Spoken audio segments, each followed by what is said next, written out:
કેમ છો બધા મજામાં? વેલ, તો સરસ મજાનો ચેપ્ટર નંબર 5 ચાલે છે. આપણે વાન્ડરવાલ્સ સમીકરણ જોયું છે કે જે તમારા આદર્શ વાયુ અને વાસ્તવિક વાયુ વચ્ચે તફાવત દર્શાવે છે. પછી આપણે લાસ્ટમાં જોયું છે દબનીય અવયવ અથવા તો સંકોચનીય અવયવ ઝેડ. એ પણ બહુ ઇમ્પોર્ટન્ટ વાત છે, બરાબર છે, કારણ કે એમાં પણ તમારી શેની વાત થાય છે તો કે ઋણ વિચલન અને ધન વિચલનની વાત થાય છે, વાયુના આકર્ષણ વિશેની વાત થાય છે. હવે આપણે વાયુનું પ્રવાહીકરણ કરવાની વાત કરવાની છે. વાયુનું શું કરવું છે? પ્રવાહીકરણ. અને એની માટે આપણે પૂરેપૂરા તૈયાર છીએ, કારણ કે આપણે બધી જ દિશામાંથી બધી જ વસ્તુ જાણીએ છીએ. તો શું જરૂર પડે છે વાયુના પ્રવાહીકરણમાં? તો અહીંયા હેડિંગ આપી દઉં છું, વાયુનું પ્રવાહીકરણ. એટલે કે વાયુનું પ્રવાહી કરવું છે. શું થાય છે? વાયુનું પ્રવાહીકરણની વાત કરવાની છે. વેલ, કઈ રીતે વાયુનું પ્રવાહીકરણ થાય છે? તો કે વાયુનું પ્રવાહીકરણ માટે બે પરિસ્થિતિ ભાગ ભજવે છે. પહેલી પરિસ્થિતિ છે દબાણમાં વધારો. પહેલી પરિસ્થિતિ શું છે? દબાણમાં વધારો. હું તમને એમ કહું છું કે ભાઈ કોઈ એક પાત્ર છે, પાત્ર ઉપર બાહ્ય દબાણ ઉમેરો, પુષ્કળ બાહ્ય દબાણ નાખો, એટલે શું થશે તો કે વાયુના અણુઓ જે છૂટા છૂટા આટા મારે, આ સમજી લો કે આ પાત્ર છે, બરાબર, અને પછી શું થાય તો કે તમે એની ઉપર બાહ્ય દબાણ વધારો. બેટા ચલો, આના પર તમે બાહ્ય દબાણ વધાર્યું છે.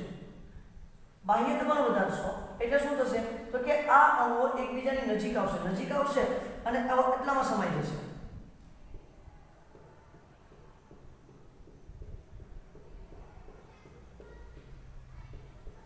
એટલાની અંદર સમાઈ જશે તમારા અણુ. થાય કે નહીં? એટલે પહેલી ઘટના કઈ છે સમજાવતો જાવ તો વધારે ખ્યાલ આવશે. એટલે દબાણમાં વધારો. દબાણમાં વધારો કરો એટલે પ્રવાહી બનશે. બીજી ઘટના છે તાપમાનમાં ઘટાડો. જો આદર્શ વાયુ, કોઈ પણ વાસ્તવિક વાયુને આપણે આદર્શ વાયુ બનાવવો હોય તો શું ઘટના હતી બેટા? તો કે વાસ્તવિક વાયુને આદર્શ વાયુ બનાવવો હોય તો ઊંચું તાપમાન, નીચું દબાણ. અહીંયા તમારે વાયુને પ્રવાહી બનાવવો હોય તો ઊંચું દબાણ, નીચું તાપમાન. શું છે? ઊંચું દબાણ, નીચું તાપમાન. હવે જો શું થશે તો કે ભાઈ અહીંયા વાયુના અણુઓ અસ્તવ્યસ્ત ગતિ કરે છે. બેટા અસ્તવ્યસ્ત ગતિ કરે છે તો એની અંદર ઉર્જા છે. હવે શું થાય કે તમે એને દબાણ વધારશો તો એની જે અંદર ઉર્જા છે ને એ તો એમનેમ જ છે, એમાં આપણે હજી કંઈ ઘટાડો કર્યો નથી. તો શું થશે? વાયુના અણુઓ એકબીજાની નજીક આવી જશે પણ પ્રવાહીમાં રૂપાંતર પામશે નહીં. શા માટે? તો કે ભાઈ એની આંતરિક ઉર્જા અથવા તો ઉષ્મીય ઉર્જા છે એમાં શું થવો જોઈએ? ઘટાડો થવો જોઈએ. એની જે ઉષ્મીય ઉર્જા છે એમાં ઘટાડો કરશો ને તો જ તમારું વાયુ છે એ પ્રવાહીમાં રૂપાંતર પામશે. એટલે વાયુને પ્રવાહીમાં રૂપાંતર પામવા માટે આ બંને પરિબળની જરૂર છે. એમાં વધારે અગત્યનું કયું છે? તાપમાન. કારણ કે તાપમાન ઘટાડશો તો એની ઉર્જા ઘટશે. વાયુના અણુઓની ઉર્જામાં શું થાય? ઘટાડો થાય અને પછી તમે એને એકબીજાની નજીક લાવો તો આંતર આણ્વીય આકર્ષણ બળ વધવાને કારણે પ્રવાહીમાં રૂપાંતર પામશે. જો તમે તાપમાનમાં ઘટાડો કર્યા વગર અમુક તાપમાન સુધી ઘટાડો કર્યા વગર તમે વાયુના અણુઓને એકબીજાની નજીક લાવશો તો નજીક તો આવી જશે પણ એની અંદરનું જે અહમ છે, જે ઉર્જા છે, એ ઉર્જા એકબીજા સાથે એને જોડાવા દેશે નહીં અને પ્રવાહીમાં રૂપાંતર પામવા દેશે નહીં. એટલે અહીંયા આપણે એવું લખી શકીએ કે વાયુનું પ્રવાહીમાં રૂપાંતર કરવા માટે દબાણ કરતા તાપમાન વધુ અગત્યનું પરિબળ છે. યસ યા નો બેટા? દબાણ કરતા તાપમાન જે છે એ વધુ અગત્યનું પરિબળ છે. ક્લિયર થાય છે? ઓકે. હવે શું થાય છે તો કે આમ શા માટે? તો કે ભાઈ વાયુઓ છે એ તમારા પ્રવાહીકરણ માટે દબાણની અસર કરતા તાપમાનની અસર વધારે શા માટે અનુભવે છે? વધારે મહત્વની કેમ છે? કારણ કે દરેક વાયુ અમુક નિશ્ચિત તાપમાન સુધી ઠંડો થયા પછી જ દબાણની અસર હેઠળ તેનું પ્રવાહીમાં રૂપાંતર થાય છે. દરેક વાયુનું અમુક હદ સુધી એને ઠંડો કરો ને પછી એની પર દબાણ વધારો તો જ એ પ્રવાહીમાં રૂપાંતર થશે. બાકી ઊંચા તાપમાને એની પર ગમે એટલું દબાણ વધારશો એ પ્રવાહીમાં રૂપાંતર પામશે નહીં.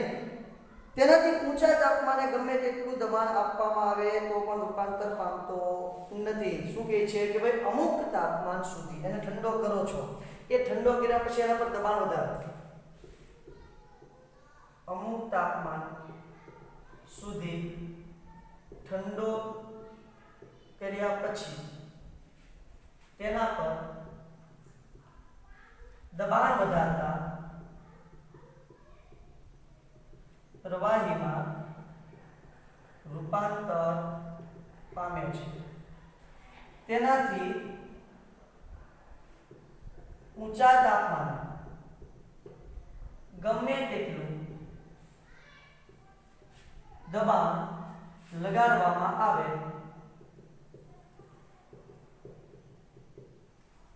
તો પણ વાયુ પ્રવાહીમાં રૂપાંતર પામતો નથી. એટલે અમુક હદ સુધી તો તમારે ઠંડો પાડવો જ છે ભાઈ, ફરજિયાત પાડવો જ પડે. જો તમે ઠંડો નહીં પાડો અને એની ઉપર સડી જશો ને, એની ઉપર ઉભા રહી જાઓ, એને ક્યાં ઉપર ઉભા રહી જાઓ તો પણ વાયુ પ્રવાહીમાં રૂપાંતર પામશે નહીં, વાયુ જ રહેશે. પણ હા, એને ઠંડો પાડી દો, બેટા શાંત, બેટા શાંત, બેટા શાંત, બેટાને શાંત કરી દો અને પછી એની પર ઘોડા બની જાઓ. પછી એની પર ઘોડા બની જાવ એટલે તમે દબાણ લગાડી દો. દબાણ લગાવશો એટલે પછી શું થઈ જશે? વાયુમાંથી પ્રવાહીમાં રૂપાંતર પામી જશે. ક્લિયર છે? હવે દરેક વાયુ માટે જુદા જુદા વાયુ માટે આ જે ઠંડુ પાડવાનું તાપમાન છે જુદું જુદું હોય છે.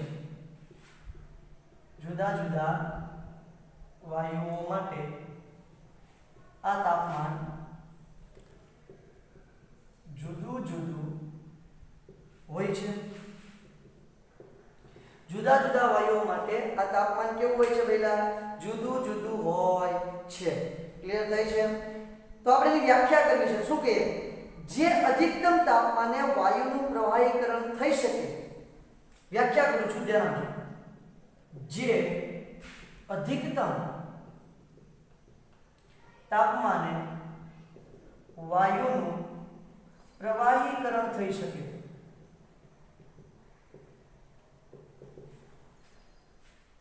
તે તાપમાનને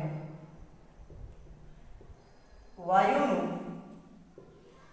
ક્રાંતિક તાપમાન, ક્રિટિકલ ટેમ્પરેચર, ઇંગ્લિશમાં શું કહેવાય? ક્રિટિકલ ટેમ્પરેચર, ટીસી કહે છે.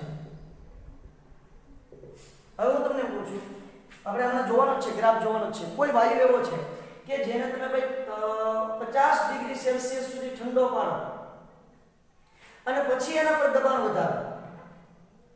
50 ડિગ્રી સેલ્સિયસ તાપમાન સુધી ઠંડો પાડીને પછી દબાણ વધારો ને તો જ એ પ્રવાહી બને છે. જો તમે 50.1 ડિગ્રી સેલ્સિયસ તાપમાને રાખો અને એના પર ગમે એટલું દબાણ વધારો ને તો એ વાયુનો વાયુ જ રહેશે, પ્રવાહી બનશે નહીં. હા, અણુઓ નજીક આવી જશે, દબાણ વધારશો એટલે અણુ એકબીજા નજીક આવી જશે પણ પ્રવાહી બનશે નહીં. પ્રવાહી બનાવવા માટે વધારે કેટલું તાપમાન હોવું જોઈએ? 50 ડિગ્રી સેલ્સિયસ તાપમાન હોવું જોઈએ પ્રવાહી બનાવવા માટે. 50.1 હશે ને તોય નહીં બને. પ્રવાહી બનાવવા માટે વધારે આનાથી નીચેના તાપમાને બની જશે. 49 એ બને, 5 ડિગ્રી સેલ્સિયસ એ બને, 35 ડિગ્રી સેલ્સિયસ એ બને. આ બધા તાપમાને પ્રવાહી બનશે દબાણ વધારશો એમ. પણ 50 ડિગ્રી સેલ્સિયસ તાપમાને તેનું પ્રવાહીમાં રૂપાંતર થાય 50.1 ડિગ્રી સેલ્સિયસ થાય. અરે 50.01 થાય છે તોય નહીં ચાલે.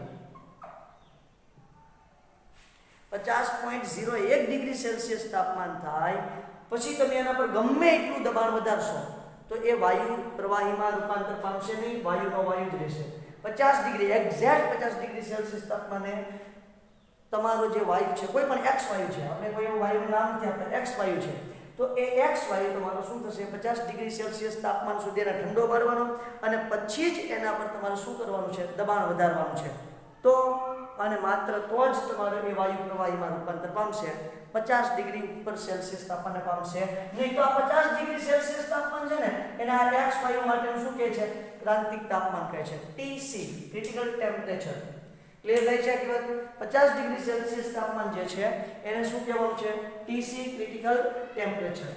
ચલો હવે જુઓ આ વખતે શું હશે તો કે જ્યારે આપણે એનો ગ્રાફ દોરશું ત્યારે ચોક્કસ દબાણ હશે જે તાપમાને સમજો કે 50 ડિગ્રી સેલ્સિયસ તાપમાન રાખી દીધું છે બરોબર છે.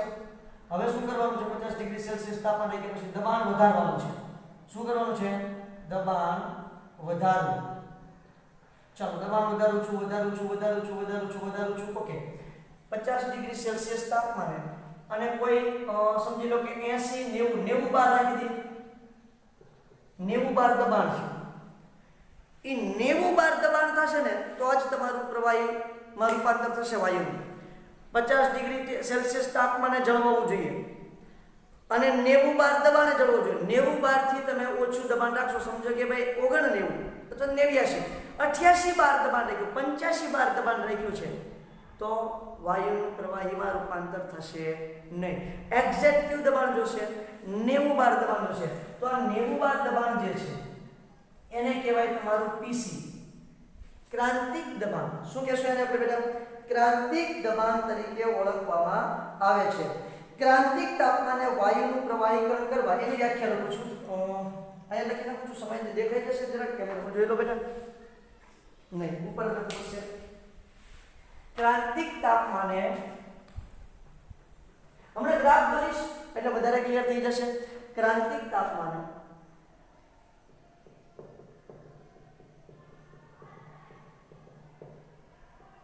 વાયુનું પ્રવાહીકરણ કરવા, ક્રાંતિક તાપમાને વાયુનું પ્રવાહીકરણ કરવા જે દબાણની જરૂર પડે છે તેને ક્રાંતિક દબાણ કહે છે. ક્રાંતિક દબાણ પીસી કહે છે. એટલે કે ક્રિટિકલ પ્રેશર. શું કહેશો ને? Critical pressure. ઓકે, તો આ છે વાત તમારા પીસી ની. અહીંયા વાત થઈ છે પીસી ની. હજી એક આવે છે વીસી. કારણ કે તમે જે જો કદ પણ સાથે છે. શું છે? સાથે કદ પણ છે. ક્રાંતિક તાપમાને અને ક્રાંતિક દબાણે વાયુના 1 મોલનું પ્રવાહીમાં રૂપાંતર થાય. વાયુના જે કદ હોય 1 મોલ વાયુનું પ્રવાહીમાં રૂપાંતર થાય અને જે કદ મળે એ કદને શું કહેશો આપણે? ક્રાંતિક કદ કહીએ છીએ. ક્રાંતિક તાપમાને અને ક્રાંતિક દબાણે 1 મોલ વાયુનું જે કદ, 1 મોલ વાયુ તમારું જે કદ રોકશે એને શું કહે છે? ક્રાંતિક કદ કહે છે. ક્રાંતિક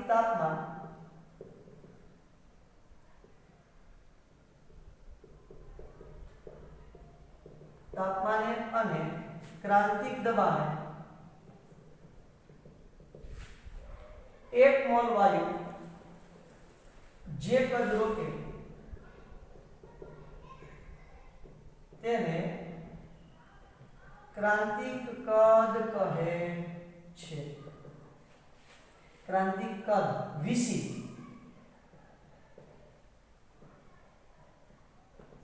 કહે છે. કહેવાનો મતલબ શું છે કે તમારે ભાઈ કોઈ પણ વાયુ છે એનું પ્રવાહીમાં રૂપાંતર કરવું છે તો ક્રાંતિક તાપમાન અને ક્રાંતિક દબાણ હોય તો જ પ્રવાહીમાં રૂપાંતર થાય. અને એ સમયે જે 1 મોલ પદાર્થ, 1 મોલ વાયુ, પદાર્થ નહીં હોય વાયુ જશે, 1 મોલ વાયુનું જે તમારું કદ રોકાયેલું હશે એને આપણે કહેશું એનું ક્રાંતિક કદ. આ પીસી, વીસી અને ટીસી આ પરિસ્થિતિને ક્રાંતિક પરિસ્થિતિ કહેવાય.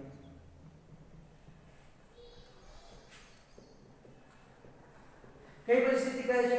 ક્રાંતિક પરિસ્થિતિ કહે છે. તે તમારા જે અચળાંકો હતા, તમને કદાચ યાદ હશે બેટા, ગઈકાલના જે અચળાંકો હતા a b એની સાથે કઈ રીતે સંબંધ ધરાવે છે તો એ આપણે તારવવાનું નથી, ખાલી યાદ રાખવાનું છે.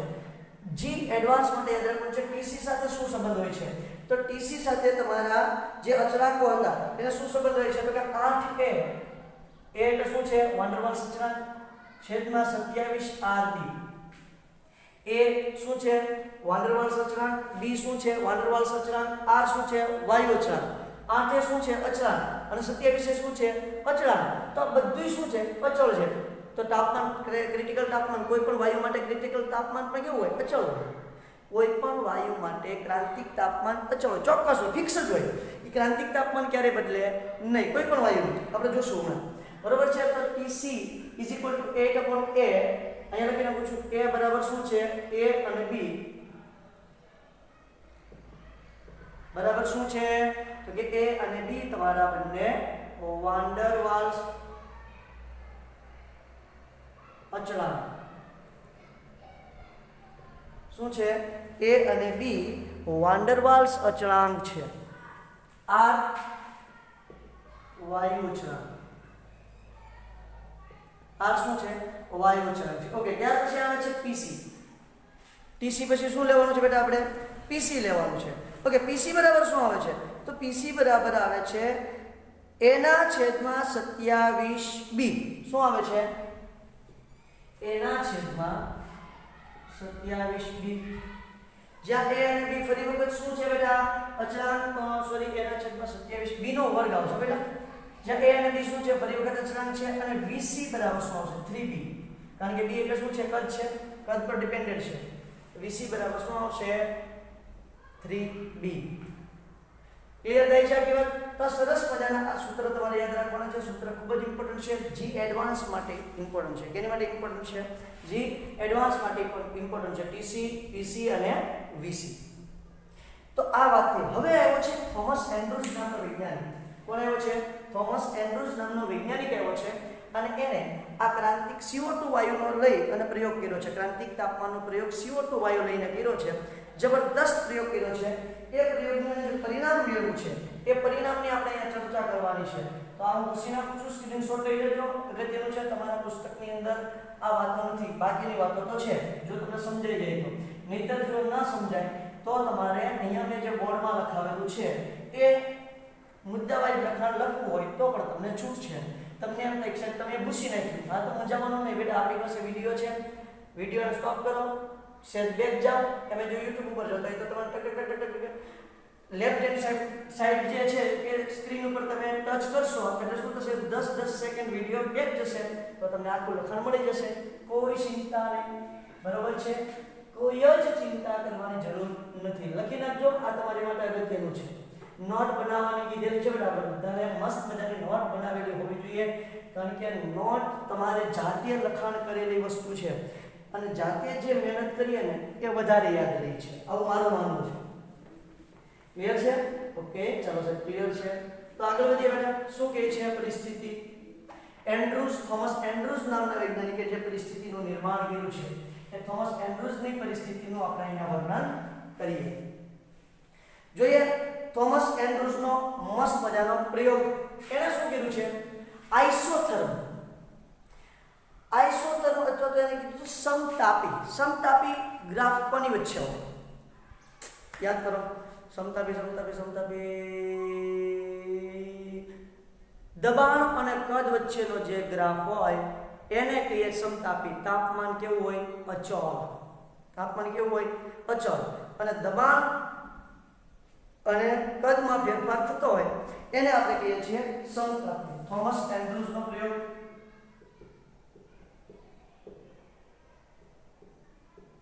થોમસ એન્ડ્રુઝ બરાબર છે. સમતાપી અથવા તેને કહેવાય આઇસોથર્મ. Thomas Andrews આઇસોથર્મ. આઇસોથર્મની આપણે વાતો કરી નાખીએ મસ્ત મજાની. વેલ એને જો એક સરસ મજાનો CO2 વાયુ લીધો. કયો વાયુ લીધો છે બેટા? થોમસ એન્ડ્રુઝે કયો વાયુ લીધો છે? CO2 વાયુ લીધો છે. ઓકે, બીજી એક વાત જણાવી દઉં કે તમને જે અહીંયા કીધું છે કે ભાઈ કાર્બન ડાયોક્સાઇડ વાયુ માટે આપણે વાત કરીએ છીએ વેલ અને આઇસોથર્મ કીધું છે. તો શું થઈ જાય? જુદા જુદા નિયત તાપમાને વાયુ ના કદ અને દબાણની અસર દર્શાવતો આલેખ હોય એને આઇસોથર્મ કહેવાય. જુદા જુદા નિયત તાપમાન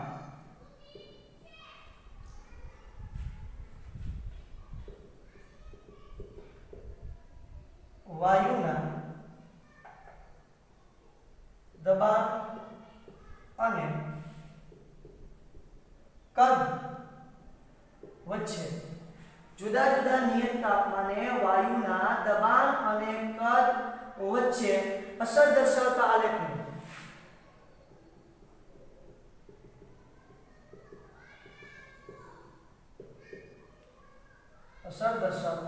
આલેખને સમતાપી આઇસોથર્મ કહે છે. બરાબર? શું કર્યું છે ગ્રાફ જરાક જોઈએ બેટા. બહુ જ ઇન્ટરેસ્ટિંગ ગ્રાફ કર્યું છે. અહીંયા આ તરફ લઈ લઉં છું કદ v, આ તરફ લઈ લઉં છું દબાણ p. બરાબર? આ લાઈન જો થોડી મોટી થઈ ગઈ હોય નાની કરી નાખો તો પેલી સાઈડ દોર નાખો તો આખામાં મસ્ત મજાનો મોટો ગજબનો ગ્રાફ દોરાઈ જાય. બરાબર? એ સાઈડ દોર, આ સાઈડ આખું સમજાવવાનું રાખશું આપણે. ચલો બેન અહીંયા દોરું છું. મસ્ત મજાનો મોટો જબરદસ્ત ગ્રાફ દોરી દીધો છે. ચાલો v આ તરફ અને p આ તરફ. કદ અને દબાણ વચ્ચે આલેખ. કદ અને દબાણ વચ્ચેના આલેખ આપણે દોરી દીધો છે ભઈલા. ઓકે? હા કે હા. તો અહીંયા જો હજી આને થોડું, કારણ કે આપણે અહીંયા છે ને મસ્ત મજાનું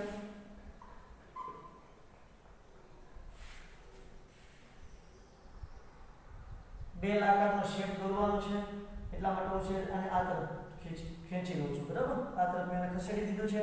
અહીંયા છે દબાણ p, અહીંયા છે કદ v.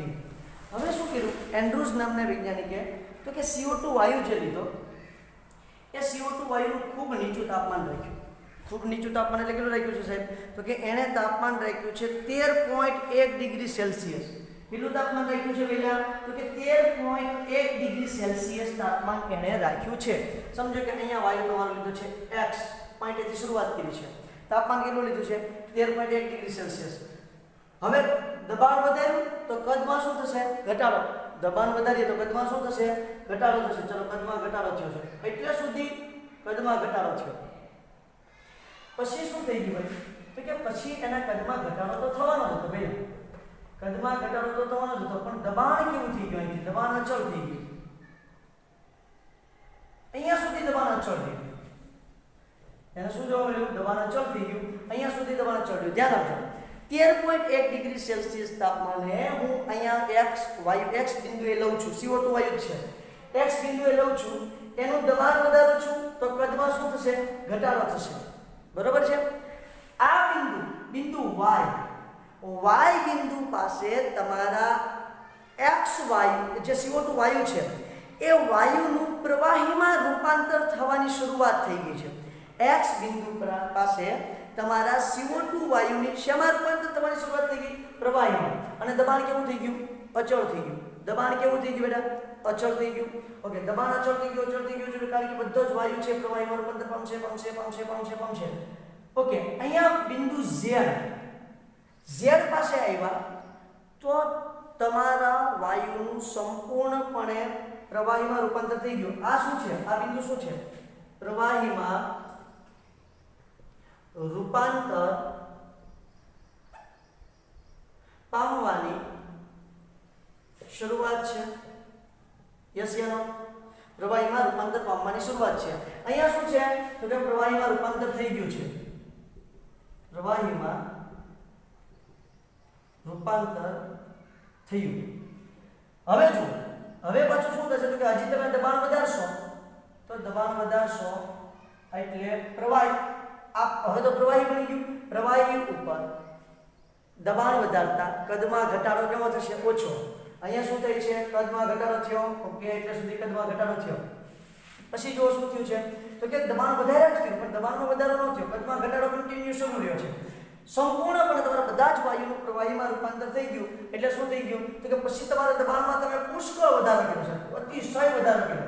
તો કદમાં બહુ જાજો ફેરફાર થયો નથી.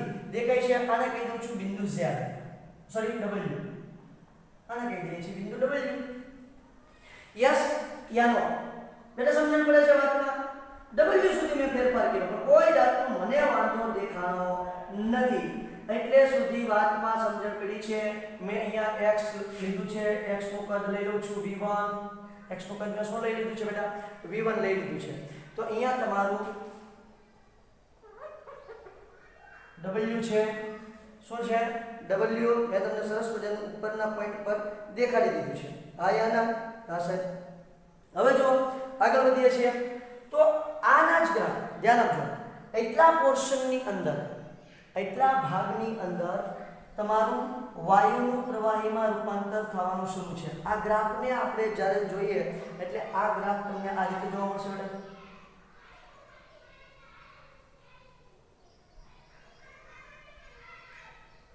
આ ગ્રાફ તમને આ પ્રકારે જોવા મળશે. આ પ્રકારે બરાબર છે. બહુ જ ઇન્ટરેસ્ટિંગ વાત છે, ખાસ ધ્યાન આપવાનું છે. તાપમાન કેવું હતું? 13.1 ડિગ્રી સેલ્સિયસ. 13.1 ડિગ્રી સેલ્સિયસ તાપમાન તમને ત્યાં જોવા મળે છે. યસ કે નો? Yes sir. હવે બીજી વાત જો. હવે જો તાપમાનમાં વધારો કરું બરાબર, આ 13.1 ડિગ્રી સેલ્સિયસ હતું એટલે x વાયુ હતો. વાયુ સ્વરૂપે હતો ત્યારની વાત છે. બરાબર છે. અહીં x બિંદુ પાસે તમારો CO2 છે, શેના સ્વરૂપે છે? વાયુ સ્વરૂપે છે. હવે હું તાપમાનમાં વધારો કરું તો તાપમાનમાં વધારો કરીશ એટલે 100% ભાઈના કદમાં શું થાય? વાયુના કોઈ પણ વાયુના કદમાં શું થાય? વધારો થાય. એટલે તમારે અહીંયા આપણે અહીંથી વાયુની શરૂઆત કરીએ. ધારી લો કે એ બિંદુ છે તમારું A. આ બિંદુને શું નામ આપશું? A બિંદુ. વાયુનું કદ તો એટલું જ રહેશે, એ વધશે. બરાબર છે. વાયુ A છે એટલે શું થશે? તો કે ભાઈ એના દબાણમાં કદ એટલું રાખો. ચાલો કદમાં મારે ફેરફાર નથી કરવો તો શું થશે? દબાણમાં વધારો થશે. જો દબાણનો વધારો હોય, દબાણ ઓછું રાખવું હોય તો કદમાં વધારો થશે. અને કદ આપણે જો એટલું ને એટલું રાખવું હોય, મેં કદ V1 નું V1 જ રાખ્યું છે, કદમાં વધારો નથી કર્યો તો શું થઈ જાય? દબાણમાં વધારો થઈ જાય. જો પહેલા દબાણ x નું એટલું હતું અને a નું દબાણ એટલું થઈ ગયું. સેમ ટુ સેમ આ ગ્રાફ જેવો જ આપણને ગ્રાફ મળશે.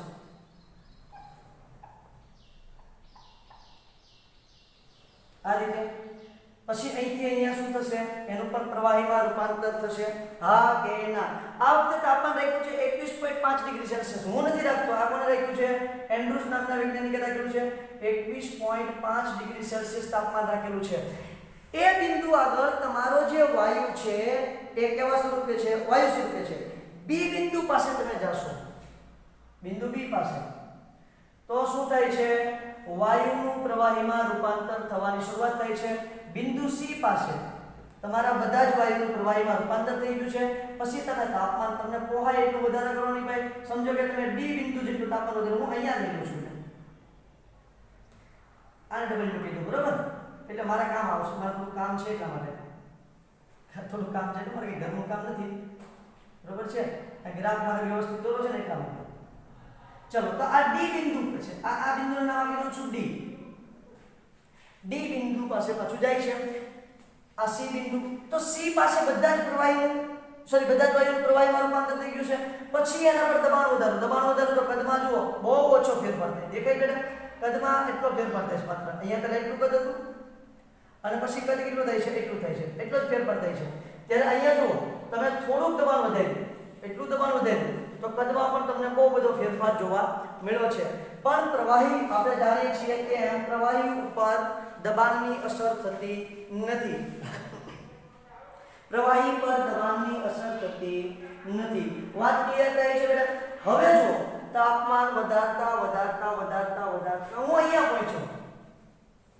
અહીંયા તમારા વાયુનું તાપમાન મેં રાખી દીધું છે 30.98 ડિગ્રી સેલ્સિયસ.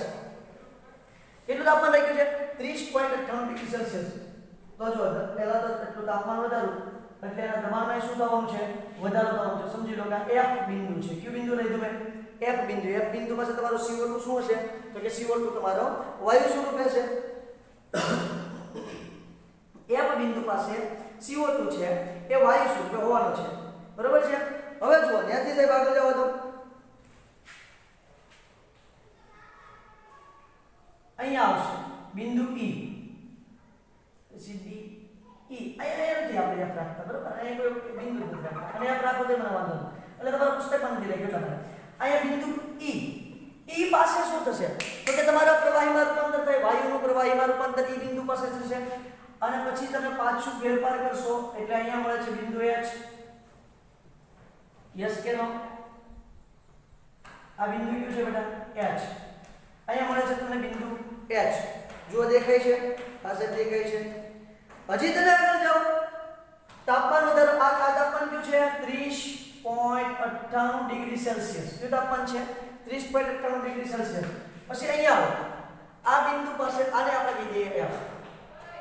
આ બિંદુ પાસે તમે આવો તો આ બિંદુથી હવે તમે સાહેબ એની ઉપર ગમે એટલું દબાણ વધારશો, ગમે એટલું દબાણ વધારશો, G બિંદુ સુધી તમે એને લઈ જાઓ દબાણ વધારતા વધારતા, એટલે કે અહીંયા સુધી તમે દબાણ વધારો છે, અહીંયા સુધી છે એટલું બધું દબાણ વધારો, છતાં પણ તમારા વાયુનું પ્રવાહીમાં રૂપાંતર થતું નથી. આ જોઈ લો, ક્યાંય પ્રવાહીમાં રૂપાંતર થાય છે પહેલા?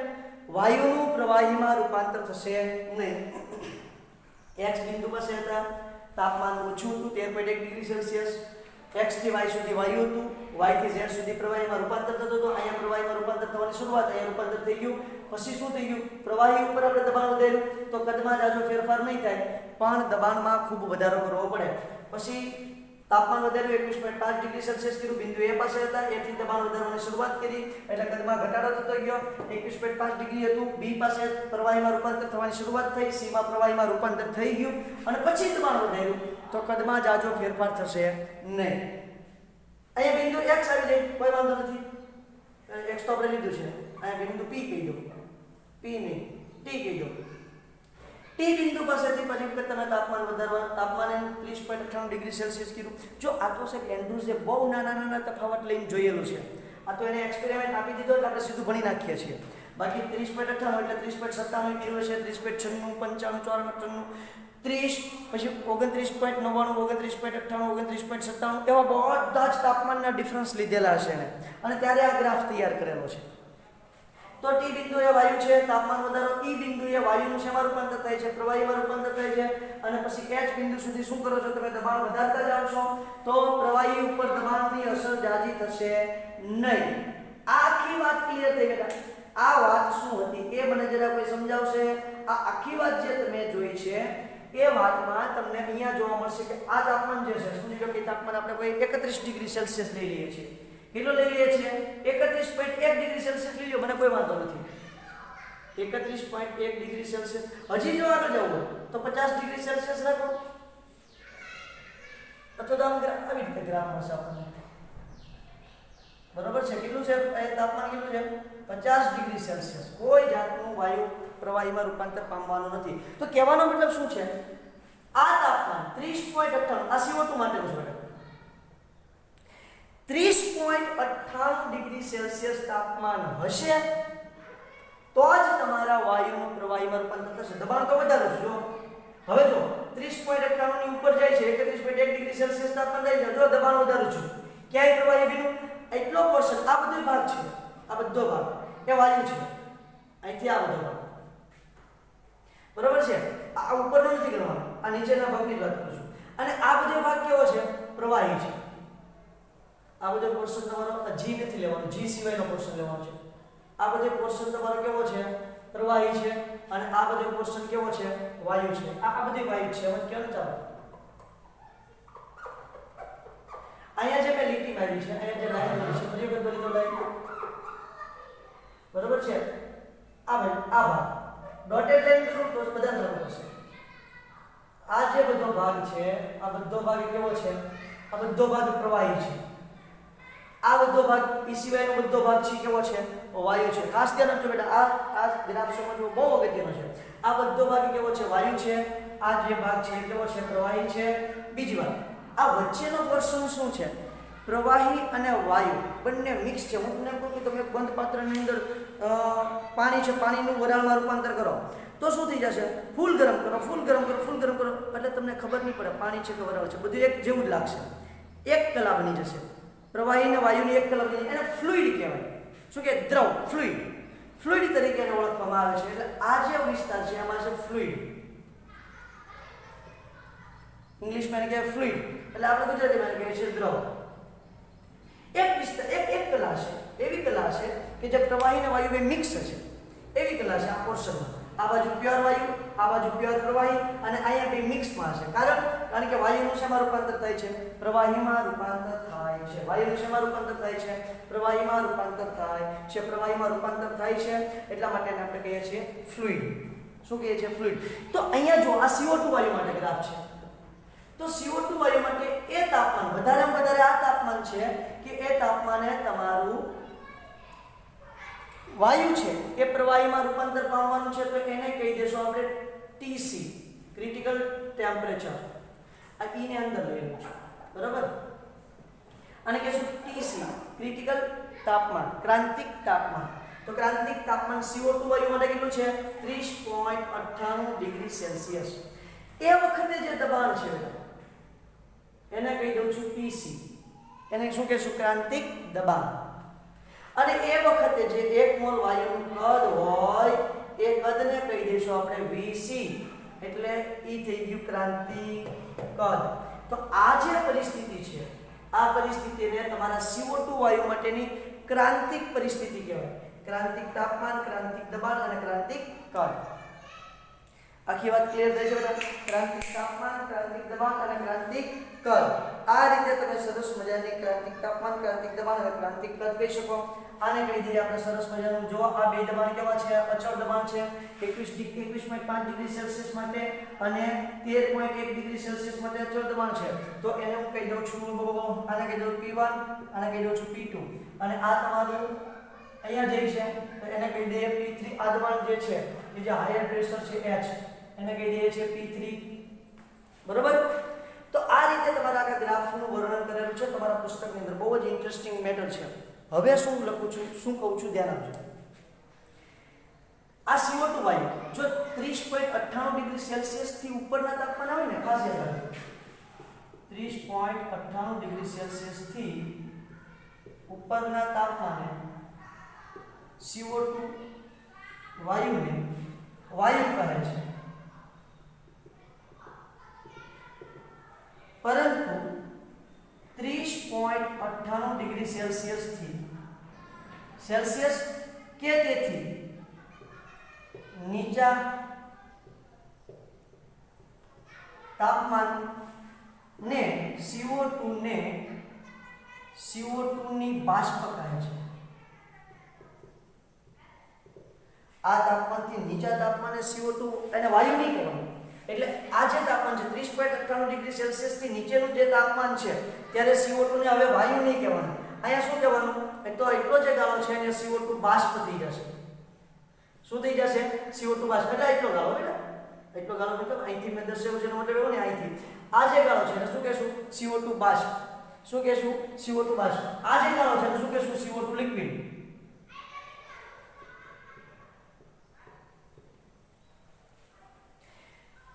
આનાથી ઉપરનું તાપમાન છે તો એને શું કહેશું? CO2 વાયુ કહેશું. પણ 30.98 ડિગ્રી સેલ્સિયસ થી નીચેના તાપમાન હોય ત્યારે ભલે વાયુ છે. અહીંયા જો 13.1 ડિગ્રી સેલ્સિયસ તાપમાન અહીંયા x બિંદુ પર કેવું છે? વાયુ છે. પણ ત્યારે એને વાયુ નહીં કહેવાનું. શું કહેવાનું? CO2 બાષ્પ કહેવાનું.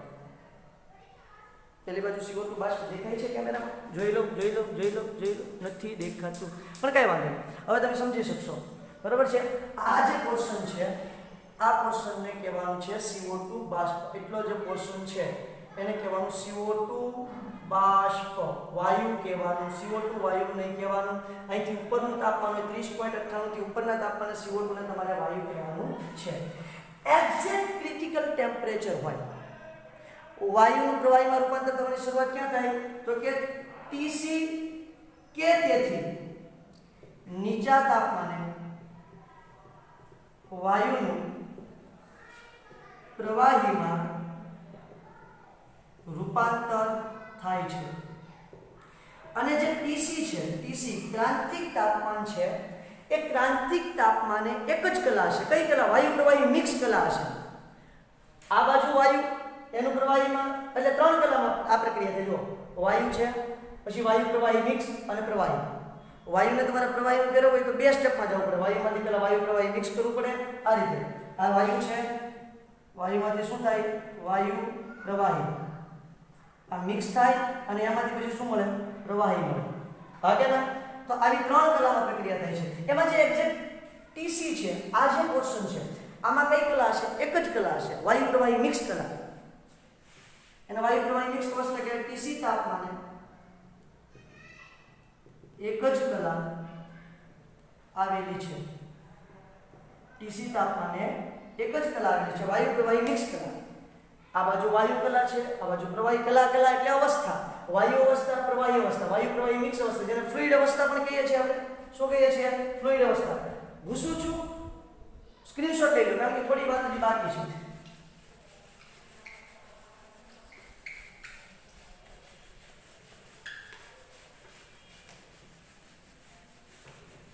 હવે સમજો કે સાહેબ મારે આ અવસ્થામાંથી પસાર નથી થવું. ધ્યાન આપજો, વાયુ પ્રવાહી મિક્સમાંથી પસાર નથી થવું, મારે વાયુમાંથી સીધું જ પ્રવાહીમાં રૂપાંતર કરવું છે. બેટા મારે આ પોર્શનમાંથી પસાર નથી થવું, વાયુમાંથી સીધું જ પ્રવાહીમાં રૂપાંતર કરવું. તો મારે શું કરવું પડશે? તો અહીંયા આ બિંદુ જો,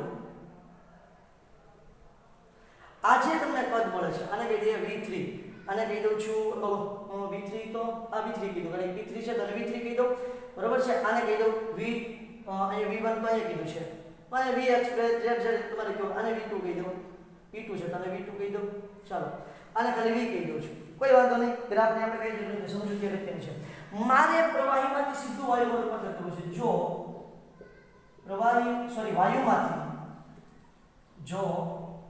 વાયુમાંથી સીધું જ પ્રવાહીમાં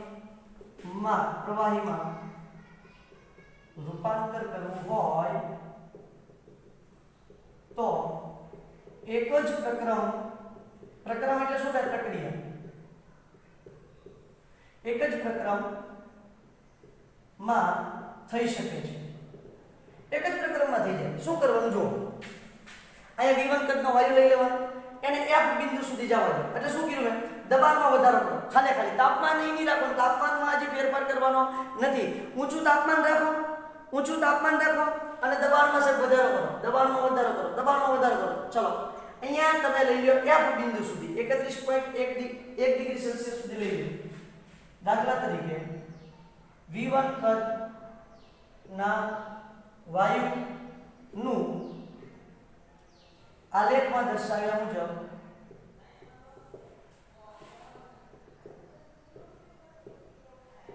F બિંદુ સુધી અચળ 31.1 ડિગ્રી સેલ્સિયસ તાપમાને દબાણ વધારો. 31.1 ડિગ્રી સેલ્સિયસ તાપમાને ગમે એટલું દબાણ કરશો, વાયુનું પ્રવાહીમાં રૂપાંતર થશે નહીં થાય. એટલે મેં દબાણ વધારી દીધું 31.1 ડિગ્રી સેલ્સિયસ સુધી. F બિંદુએ પહોંચી ગયો. હવે શું કરું છું? હવે એના કદમાં ઘટાડો કરું છું.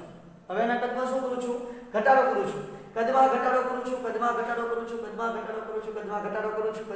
કરું છું. તો શું થઈ જાય છે? તો કે ભાઈ 31.1 ડિગ્રી સેલ્સિયસ સુધી તમે એને ખેંચી લ્યો એટલે શું થઈ જશે? તો કે ભાઈ તમારો દબાણ છે ને એટલે આ એક બિંદુથી તમારું અહીંયા થઈ જશે. જી કદમાં ઘટાડો થતા ક્યાં પહોંચી જશે? તાપમાન દબાણમાં વધારો થતા જી બિંદુ સુધી વાયુ પહોંચે છે. જી બિંદુ સુધી વાયુ પહોંચી ગયો. હવે શું કરવાનું છે તમારે? તો કે જે જી બિંદુ છે એ જી બિંદુથી હવે નીચે તરફ આપણે સીધા આવીએ. જી બિંદુથી નીચે તરફ આવીએ એટલે શું કરવાનું છે? દબાણમાં ઘટાડો કરવાનો છે અને તાપમાનમાં ફેરફાર કરવાનો છે. અચળ તાપમાન 31.1 ડિગ્રી રાખ્યું હતું. હવે આપણે શું કરીએ છીએ? તો કે ભાઈ સરસ મજાના નીચે તરફ આવો એટલે શું થશે? તો કે હવે તમારે તાપમાનમાં શું કરવાનું છે? તો કે તાપમાનમાં ઘટાડો કરવાનો છે. તાપમાન 31.1 જી બિંદુ સુધી પહોંચી ગયા. હવે તાપમાનમાં તમારે ઘટાડો કરવાનો છે. તાપમાનમાં ઘટાડો કરશો એટલે દબાણમાં આપોઆપ ઘટાડો થશે. તાપમાનમાં ઘટાડો કરશો એટલે દબાણમાં આપોઆપ ઘટાડો થશે. જી બિંદુ સુધી પહોંચે છે. હવે તાપમાન 30.98 ડિગ્રી સેલ્સિયસ થી નીચે કરતા દબાણ આપમેળે ઘટે છે. તેથી દબાણ આપમેળે ઘટે છે. તેથી H બિંદુ ઓળંગતા વાયુ પ્રવાહી બને છે. હવે આ H બિંદુને જેવા તમે ઓળંગી જાઓ, વટી જાઓ, આ H બિંદુને તમે વટીને નીચે આવો, H બિંદુએ વાયુ પ્રવાહી શું કહેતું? એટલે સીધું શું થઈ જાય? પ્રવાહીમાં રૂપાંતર થઈ જાય. પછી તમે જેટલું તાપમાન ઘટાડશો એટલે સીધું પ્રવાહી. એટલે તમારે જે આ પોર્શન છે, ફ્લુઇડ વાળો પોર્શન છે, દ્રવ વાળો પોર્શન છે. દ્રવ શબ્દ કાઢે હું ખાલી ફ્લુઇડ રાખું છું, ઇંગ્લિશ શબ્દ. બરાબર છે, કારણ કે એક્ઝેક્ટ ગુજરાતી મને એનું હજી નથી ખબર, એટલે હું તો દ્રવ આમ જ ખાલી કીધું છે મેં. તો આ જે વચ્ચેનો ગાળો છે, પ્રવાહી વાયુ વચ્ચેની જે અવસ્થા છે એ અવસ્થા નીકળી જશે એટલે વાયુમાંથી સીધું શું રૂપાંતર થઈ ગયું, પ્રવાહીમાં રૂપાંતર થઈ ગયું. વાત ક્લિયર થઈ છે એટલે H બિંદુ ઓળખતા વાયુ સીધું શું બને છે, પ્રવાહી બને છે. H બિંદુ ઓળખતા વાયુનું પ્રવાહી બને છે અથવા તો વાયુમાંથી પ્રવાહી બને છે.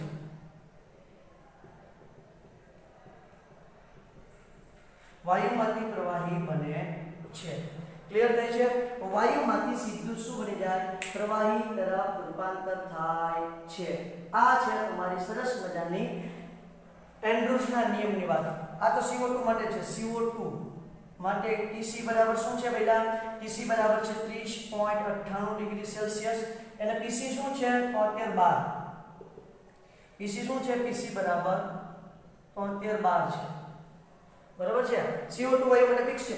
દરેક વાયુ માટે આ પરિસ્થિતિ ફિક્સ હોવાની છે બેટા. દરેક વાયુ માટે આ પરિસ્થિતિ ફિક્સ હશે. બરાબર છે. દરેક વાયુ માટે ક્રાંતિક તાપમાન અને ક્રાંતિક દબાણ ચોક્કસ જ હોય. દરેક વાયુ માટે. CO2 માટે આ છે, O2 માટે અલગ છે. બરાબર છે. બધા વાયુ માટે અલગ અલગ છે. તો હું હજી જરાક તમને સરસ મજાનું થોડાક વાયુઓ વિશે વાત કરી દઉં તો કયા વાયુનું કેટલું ક્રાંતિક તાપમાન છે એની વાત કરી દઈએ. અને બીજી એક વાત કરી દઈએ કે જેમ ક્રાંતિક તાપમાન ઊંચું તેમ વાયુનું પ્રવાહીમાં રૂપાંતર ઝડપી થશે. કઈ રીતે એ પણ કહી દઉં છું. પહેલા તો જરાક તમે ક્રાંતિક તાપમાન લખી દો. સૌથી ઓછું ક્રાંતિક તાપમાન હિલિયમનું છે. હિલિયમનું ક્રાંતિક તાપમાન તમે જોવા જશો એટલે હિલિયમનું ક્રાંતિક તાપમાન છે 5.3. કેટલું છે? 5.3 કેલ્વિન. કેલ્વિનમાં લખું છું બેટા, ડિગ્રીમાં હવે નથી લખતો. અહીં હું કેલ્વિન લખું છું. 5.3 કેલ્વિન. એનથી વધારે હાઇડ્રોજન એનું છે 33.2 કેલ્વિન. યાદ રાખજો, કારણ કે જેમ ક્રાંતિક તાપમાન વધારે એમ પ્રવાહીમાં રૂપાંતર ઝડપથી થશે. બરાબર છે. ત્યાર પછી આવે છે તમારું સરસ મજાનું નાઇટ્રોજન N2 O2 લઈ લઉં છું. નહીં N2 લઉં છું. બરાબર છે. N2 વાયુ 126 પોઈન્ટ સમથિંગ છે, 126 જ છે સાહેબ, 126 કેલ્વિન. ત્યાર પછી O2 વાયુ લઈ લઉં છું. O2 વાયુનું ક્રાંતિક તાપમાન છે 154.3 કેલ્વિન. ત્યાંથી આગળ વધીએ તો તમારે CO2 વાયુ આવશે 304.10 કેલ્વિન.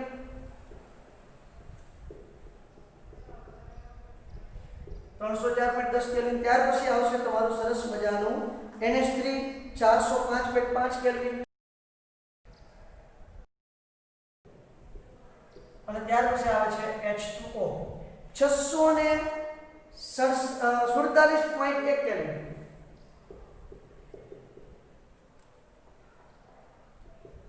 આ ક્રાંતિક તાપમાનની વાત થઈ છે.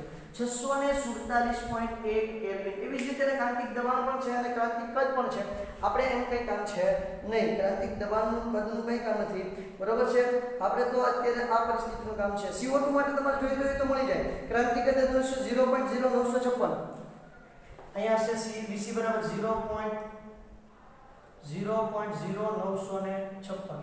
બરોબર. ચલો, તો આ બધાના ક્રાંતિક કદ છે. હવે હું તમને એમ કહું કે ચલો ભાઈ કોઈ બે વાયુ લઈ લીધા, N2 વાયુ અને CO2 વાયુ. તો આમાં કોનું ઝડપથી પ્રવાહીમાં રૂપાંતર પામશે? જેનું ક્રાંતિક તાપમાન વધારે એ ઝડપથી પ્રવાહીમાં રૂપાંતર પામશે. તો N2 વાયુનું ક્રાંતિક તાપમાન 126, CO2 વાયુનું ક્રાંતિક તાપમાન 304. તો કોણ પહેલા પ્રવાહીમાં રૂપાંતર પામશે? CO2. અને પછી કોણ રૂપાંતર પામશે? N2 વાયુ પ્રવાહીમાં રૂપાંતર પામશે. દરેક વાયુ માટે હજી એક વખત લખી દઉં છું. દરેક વાયુના ક્રાંતિક તાપમાન અને દબાણ અચળ હોય છે. અચળ અને જુદા જુદા હોય છે. જેમ કીધું છે ભાઈ O2 નું આ છે તો H4 નું આ છે. આ વાત તમારે છે. તો આ વાત છે વાયુના પ્રવાહીકરણની. બહુ જ ઇન્ટરેસ્ટિંગ ટોપિક છે. તો ન સમજે એટલે રિવાઇઝ કરીને જોઈ લેવાનું. બાકી આપણને આ નિયમ આવડવો જોઈએ, આ ગ્રાફ આપણને આવડવો જોઈએ. એન્ડ્રુસની જે આખી ઘટના છે આપણને સમજાયેલી હોવી જોઈએ. ક્લિયર? ચલો એટલે સુધી રાખીએ. Thank you.